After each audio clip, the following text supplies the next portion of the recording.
Will New World be the World of Warcraft killer? I got this question so many times during my New World beta streams, and this proves that the MMO fanbase is indeed looking for something new, something fresh, but they are scared to try out new titles and they are too skeptical to the new games. But the answer to the question is no. It's not gonna be a WoW killer, it won't be, it can't be, and no other game can actually do this. The only WoW killer out there was, is, and will be World of Warcraft itself, well, the developers or the leadership. World of Warcraft has at the moment 17 years of content, lore and history behind it, and because of that no game can kill it. Give any other game that amount of time to develop, to grow and expand in content and player base, and then maybe we can have this discussion, but it would still be irrelevant. The good thing is that there are more and more games launched or in development, and that brings us, the players, new adventures, environments and alternatives of content, which gets our gaming juice flowing, and at the same time it creates some sort of competition between companies which can grow in a healthy development of their games. New World is currently in closed beta development, expected to be released on 28th of September, but to compare this MMO one-to-one with World of Warcraft or with any other MMOs that are out there at the moment would be quite unfair, because in my opinion the Amazon developer team is trying to bring a fresh new style to this game, different from the ones already existent. Of course the basics are there since it's the same genre of an MMO, but the style is different. In the next minutes we'll get through some of the key features of New World while putting them in a mirror with similar ones from World of Warcraft, if possible. Besides the basic side-by-side comparison, expect some subjective impressions on both,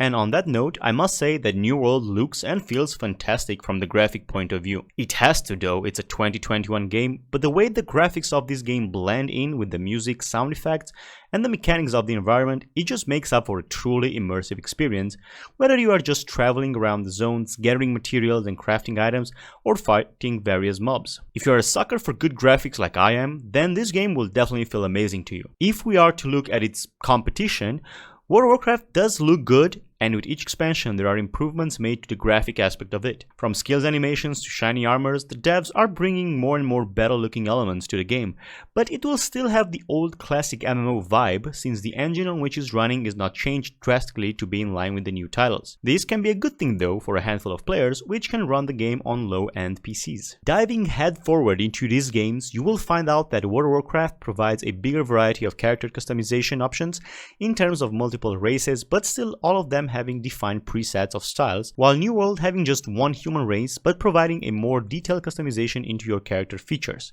The way this is built in both games does rely a lot on the game's lore, and as mentioned before, New World has yet to develop into it, so maybe in the long run a variety of races or additional features will come to this game as well. We can find a big difference between these games after the character customization though, from the moment we start the leveling process. In both games the action starts in a somewhat tutorial zone, getting you through the basics, but soon enough after this, the leveling style of these two diverge. In World of Warcraft, the main story, meaningful choices for the character development and progression, and endgame relevant content is tied to the latest expansion released, and all these things happen at max level or in the last 5 to 10 levels towards max. This is the reason a lot of players tend to rush their leveling process or buy character boosts on alts just to skip as fast as possible the leveling time, since nothing up to max level does have an impact toward your character development. While leveling though, you can experience previous zones and stories from other past expansions, run through quests and dungeons in those zones. The general feeling of WoW is that it's a game that unfolds its true potential once you reach max level,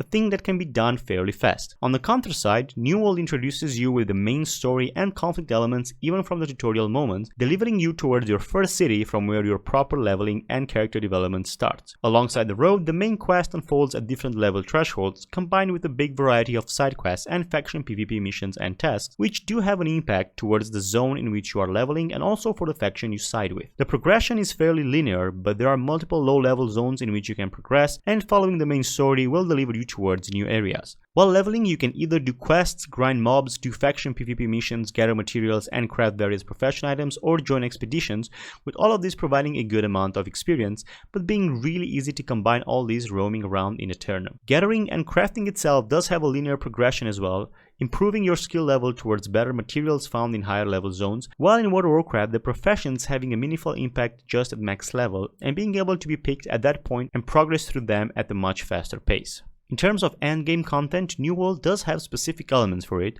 like corrupted invasions starting from level 50 plus, level 60 battleground, and several dungeons, but overall it does feel that leveling towards max level with all of the elements around you is more meaningful for the character development, and your previous actions were not in vain. Even though both games provide a variety of content while leveling towards max, I do feel like New World excels in making the player feeling more involved into the game world around him from even really early stages, and does not necessarily rushes him towards max level just to feel the true potential of the game. I did mention before gathering materials and professions. While both of these games do have such systems, in one of them this type of gameplay excels to the sky and beyond. Can you guess in which one?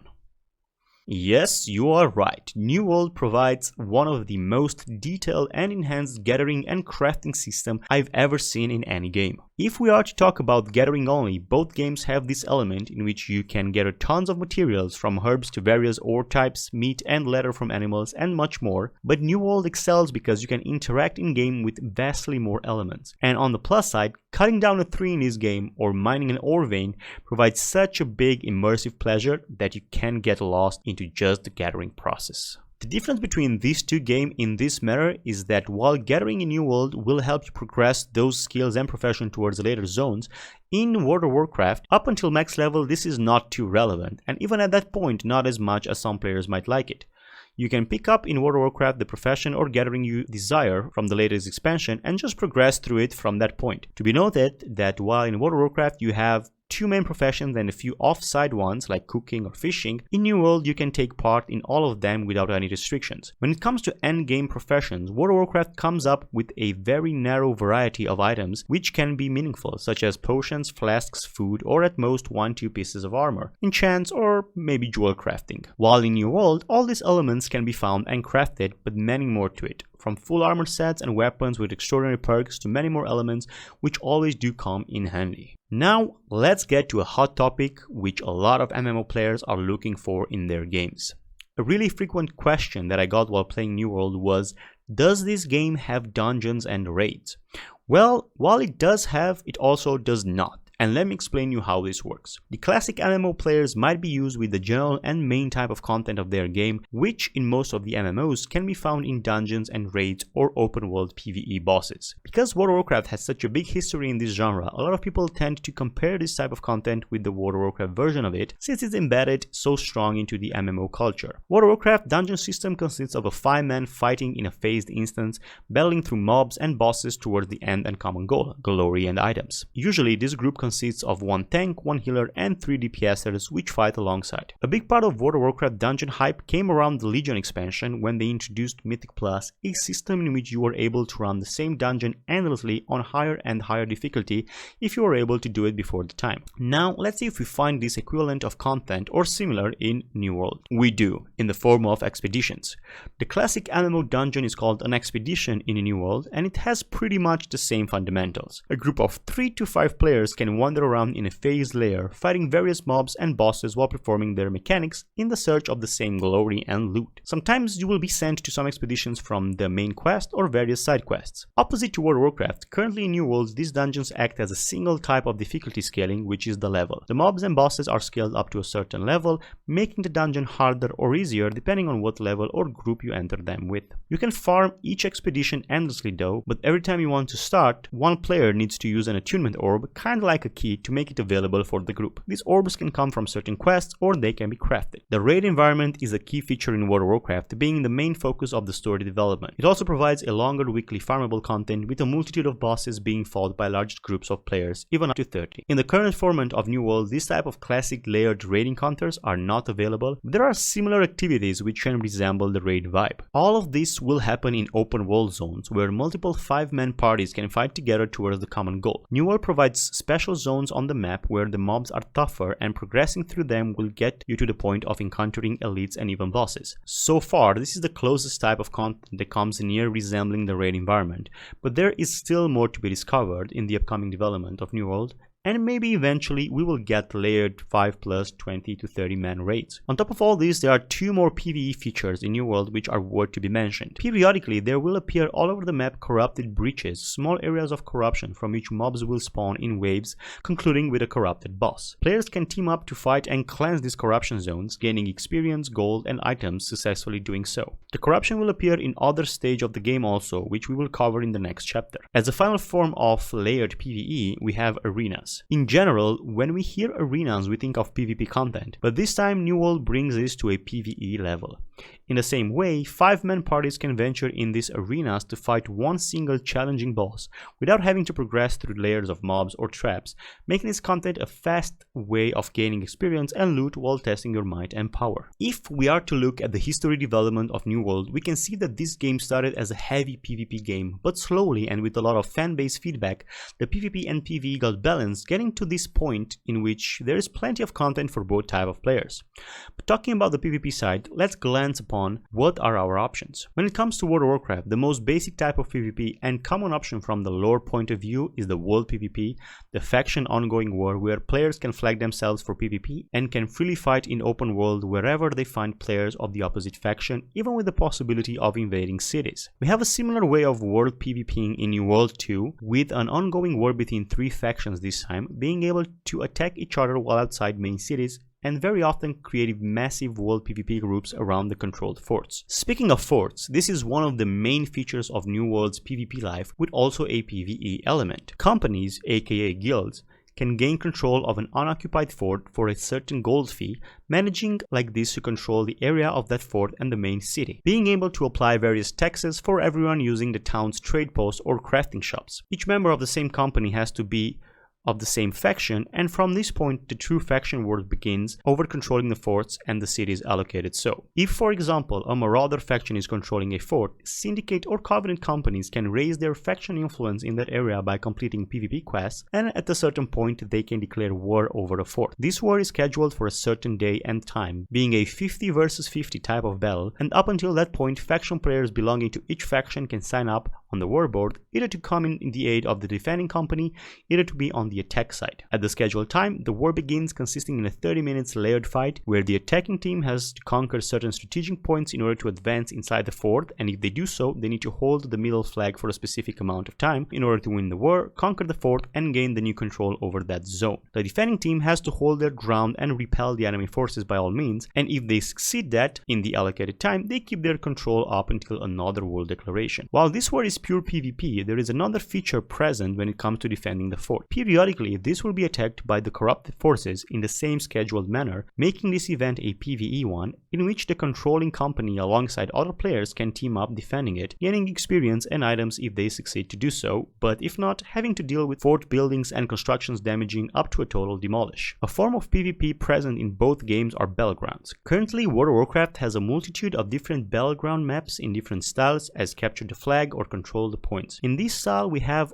only one battleground present so far in New World, which is accessible at max level. This battleground is a combination of heavy PvP over controlling certain interest points with a little bit of PvE, which can benefit over pushing further on the PvP or defending some areas. Currently, looking at both games, we can find one more form of PvP present in only one of them, that being the World of Warcraft 2v2 or 3v3 arenas, smaller scaled layered fights amongst players. There are speculations and possibilities that this type of content to come available in New World as well, but time will tell upon the upcoming development. A notable difference between these two games consists in the character's skill ability playstyles. While in World of Warcraft you have a static targeting, moving around the selected target to dodge its mechanics while pumping a gazillion of available damage or healing abilities. So many keybinds. New World provides a more simplistic playstyle at first sight. Being able to wear 2 weapons at the same time, with each weapon having 3 active abilities and many more passive enhancers, it may look easy, but the fighting style resembles Dark Souls type of games, where your positioning, dodging, and aiming towards your enemy is really important. At the same time, New World is a classless game, being able to change your character build or specialization based on the attributes you gain through leveling and the weapons you use. At any given time, you can change them or reset attributes, and from a tanking sword and shield user, you can become a mighty intelligent Gandalf with a fire staff. In this regards, World of Warcraft limits their players from the very beginning of character creation to be just a single class, which provides 2 or 3 specific specs, either all three being DPS types or a combination of tank, heal, DPS. But if at any point you might want to try a completely different class, a new character has to be made and leveled up. Here coming in handy that through real money level boost from the shop. Wink wink. Oh, before I forget. If you have been playing World of Warcraft or most of the other big MMO titles out there, then maybe you are an enthusiast of the in-game mounts, from random simple horses to maybe mighty dragons, either ground or flying ones. Well, in New World's case, at the moment this mount feature is not available, but it might come in the upcoming development. A while ago, when the New World developers were asked if they plan to introduce mounts to the game, they said that it's a big possibility, but only after the map gets bigger, as they consider that with the current size of the map, the mounts are not needed, the players being able to run from point to point or to use the fast travel feature for longer distances. A controversial topic for both games always was and will be the cash shop. We know well enough that World of Warcraft has this running for ages now, being able to find on it various things from cosmetic items and services like unique mounts, race changes, faction changes, and so on, to some particular quality of life elements like level boosting and the ability to buy in-game gold directly from Blizzard with real money. While some players might not agree with all these elements, thinking that could bring an imbalance between players, the cash shop is thriving and producing a big amount of revenue for the company. In a previous beta stage, New World had shown a glance of a possible cash shop feature for the game, in which there were both cosmetic items like full armor pieces or weapon skins, to some quality of life items like rested experience enhancers or trading skill ones. The last ones got the community quite infuriated, showing a big repulsion towards this type of quality of life items, which might grant a certain advantage to some players who decide to spend extra money on the game. And because of this, Amazon came out with a statement saying that those items were there for testing purposes, with the possibility of those or something similar to be added in the future in the shop, but assuring the community that at launch and for a good amount of time, their shop will only feature purely cosmetic items like armors, dyes, or house furnitures, waiting to see how the game and the player base develops for possible future cash elements. Talking about money, both games have to be purchased in order to have access to their content, with a slight minor difference of World of Warcraft requesting also a monthly subscription of €13, subscription which includes at first purchase all the previous expansions up to the main one, that one being needed to be bought separately in order to access its content. World of Warcraft does offer an alternative though for the monthly subscription, players being able to get 30 days of game time with an in-game gold purchase. When it comes to New World, currently there is only one purchase that is needed, gaining access of the full game from it without any extra monthly fees. But following the traditional development of such games, there is a possibility that further patches will come available at another fee, or the introduction of seasonal battle passes which can contain extra bits of content. Two games of the same genre but with such a big difference in playstyle and content can bring the fanbase together, but at the same time divide it drastically, which is just normal. We all have different likings and expectations from our games. What is sure to be said is that World of Warcraft is out there for a really long time, becoming a legend title to each and every MMO player and beyond, while New World is coming out with a fresh style and vibe, which is definitely worth to be checked and experienced. But to compare these two games would be an injustice for both. Even though there are a lot of basic similarities between them, the differences are making each of them unique. I invite you to try them out and leave them on your own skin, and if it's the case, we'll meet each other in either Azeroth or Eternum.